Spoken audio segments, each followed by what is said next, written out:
Ever had a boss prevent you from doing something that made perfect sense because of policy?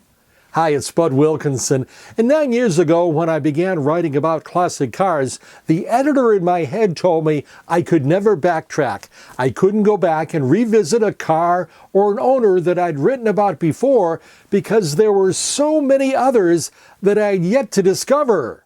In mid-2021, I did a story about a Buick Fanatic who owned a 1971 GS that he'd restored.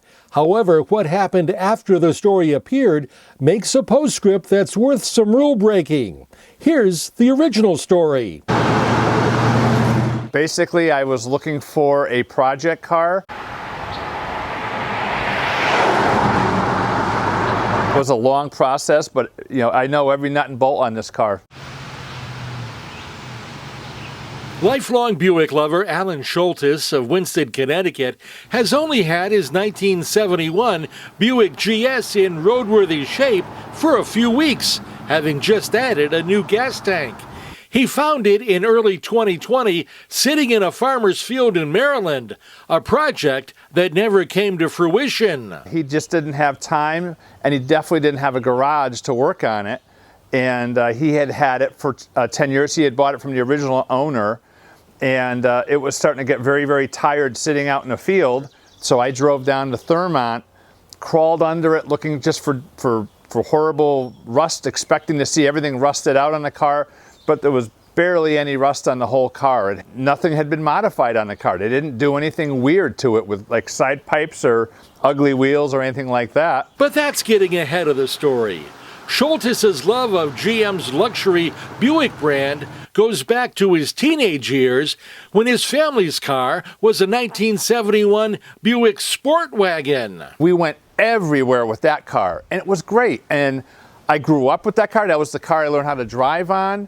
Again, family trips, but I just loved the nose on it. I guess it just imprints in your mind. Schultes was a student at Woken Tech in Torrington at the same time and bought a 1971 Buick Skylark at a junkyard for $250 with a goal of upgrading it into a higher performance GS model with the help of 2 teachers. I didn't have a license yet, and I had that Buick Skylark in the shop, and they allowed me to work on that car for my grade. I learned how to grind valves. I learned how to, we did new pistons in the car. We went through the engine. I don't even know how I did the Turbo 400 transmission. We had the correct stand, and that means everything. That's when you're rebuilding the transmission. But they were right there to help me fix, do that. And so that car was started out in a Skylark in a junkyard that I bought for $250.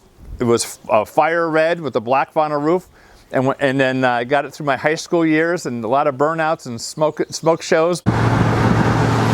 Again, those teachers really helped me take this goofy kid and let me work on the car, and that was what really set it in why I like working on cars so much, because those guys really had some really great leadership and teaching up there. Consequently, when it came to restoring a real GS decades later, it wasn't a problem. He got it running and got it stripped, but set it out to have the lemon yellow color replaced with original bittersweet mist orange. This is your luxury cruiser that had a lot of power on it. The terrible roads around here, this just eats them up. It's amazing how bad the roads are, and this does not jiggle or squeak or bottom out on anything. You don't wince when you hit a big bump because the car is just built so heavy and has a lot of travel on it.